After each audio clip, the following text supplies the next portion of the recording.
Hey folks, it's Marvin Cash, the host of The Articulate Fly, and we're back with another Steelhead Alley Outfitters Fishing Report with Patrick Robinson. How you doing, Patrick? I'm doing great, Marvin. Good to be back with you for our final week.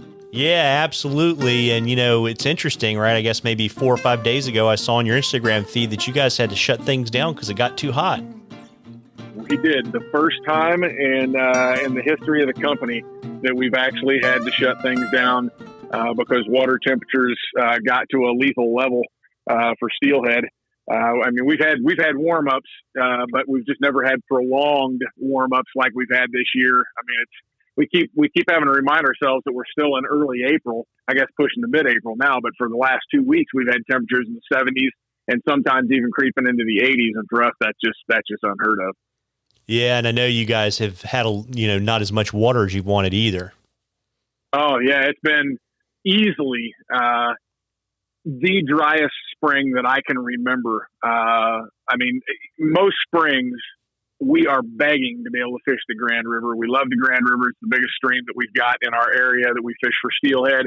And I can tell you on more than one occasion in our spring season, I have not been able to put more than 4 or 5 days on that river in a spring season just because it was at a constant state of high muddy water. So this year we have spent more time on that river guiding than we have any of the other streams by far. In fact, our guides started to grumble a little bit. They're like, "Man, we're so tired of fishing the Grand." I'm like, "I don't want to hear it. Don't say that." Because every other year we're wishing that we could fish it. So enjoy it while it lasts.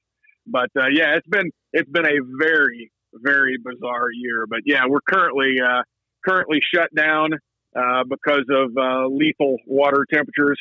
And but we're planning on getting back out on the water here mid to late week. We have a cooling trend that is actually set in. I was actually out throwing some duck on the grill this evening, and actually had to throw on a sweatshirt because it was getting pretty chilly. And so our cooler, or I guess I should say, our normal temperatures are coming back, and we should be back into the low 40s tonight. So we'll be back in business with steelhead here in the next couple of days, likely. Well, that's good. And, obviously, if the water's been warm, once it cools off and it's not a threat to the fish, I would imagine those fish are going to be pretty active. Oh, yeah, for sure. When the water temperatures get up as warm as what they were, it has a similar effect on those fish as super cold water does. So with the cool down in the water, we're hoping today the water temps were still hovering right around 60 degrees, which is still warmer than what we'd like. So we're really wanting to see those water temps dropping down to the low 50s. If we can get the water temps down to the low 50s, that's kind of like the sweet spot, Yeah. And so, things will cool off. You're going to start getting more pushes of rain. So, I guess it's kind of back to, kind of standard, steelhead 101 blocking and tackling, right? For sure. And since we had the unusually warm temperatures, we've also got a lot of smallmouth in the river earlier than normal. I'm a big fungus guy, so I do a lot of mushroom hunting up here in the area. And I actually went out today.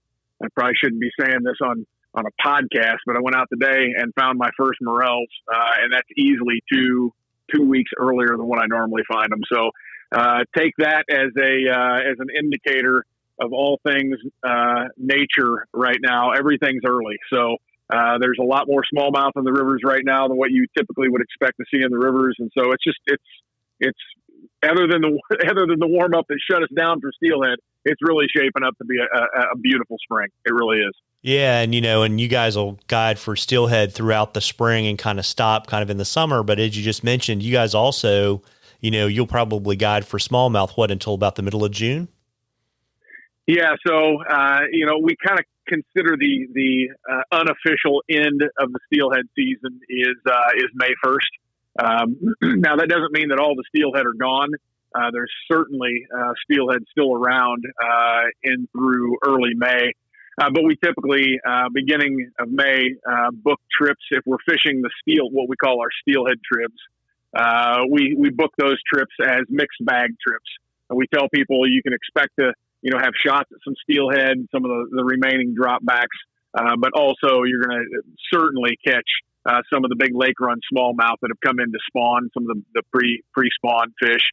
And then as we get deeper into May, we start fishing a lot of other rivers too, not just the steelhead trips. So a lot of inland streams down in north central Ohio and more in central Ohio as well. So we'll definitely branch out, and we'll fish smallmouth all the way through until our last guide leaves for Alaska, which is typically mid to late June. Yeah. And then, I guess one other question I have for you before we get to our drawing is, with this warm up, has it kind of, accelerated the pace of your pike fishing? Is that kind of done, or is that still a good thing right now?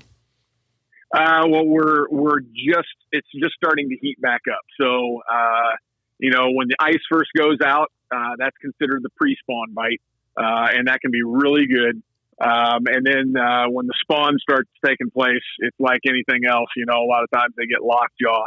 So the fish are day by day here going to be coming off the spawn, and by the end of the month, the pike fishing will be back on fire. So May and June is considered our kind of our warm water season, if you will. So we're targeting mostly smallmouth and pike at that point. Well, there you go. And, want to give a shout out to our friends at Norvise for sponsoring these fishing reports. And as we've been telling folks, if you were lucky enough to have your question selected, you've been into a drawing. And Patrick, you want to tell folks what the prize is before I give you the name?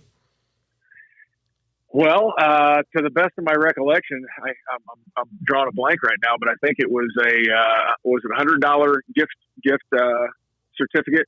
It was a $200 gift certificate, correct? Yeah, no, I'll help you out. You gave a really lawyerly answer. It was like you were being deposed. I was like, wow, that's a really skittish answer for someone who didn't go to law school.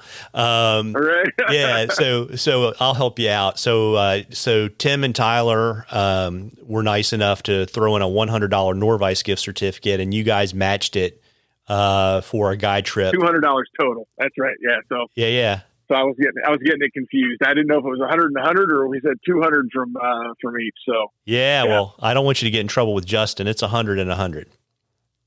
There we go. Well, and so the lucky winner is Tim O'Connor. And, Tim, congratulations. I'm going to pass along your contact information to Patrick and Tim, and they will hook you up. And so it's a $100 SAO gift certificate, and it's a $100 gift certificate from our friends at Norvise. Before I let you go, and hopefully we'll get to continue to work together, Patrick, why don't you let folks know where they can find you so they can book you and soak up the open days in your schedule between now and the end of June, and also get ready for fall steelhead? Yeah, absolutely. They can reach us by phone at any time on our 800 number. That's 888-453-5899. They can find us on the web. We're actually getting ready to, here very soon, launching a brand new website that we're excited about. And they can find us at www.steelheadoutfitters.com. And they can email me as well anytime at T as in Tom, E as in Edward, A-M. That's team at steelheadoutfitters.com. Well, there you go. And folks, you owe it to yourself to get out there and take advantage of this great spring weather and go out and catch a few. Tight lines, everybody. Tight lines, Patrick. Thanks, Marvin.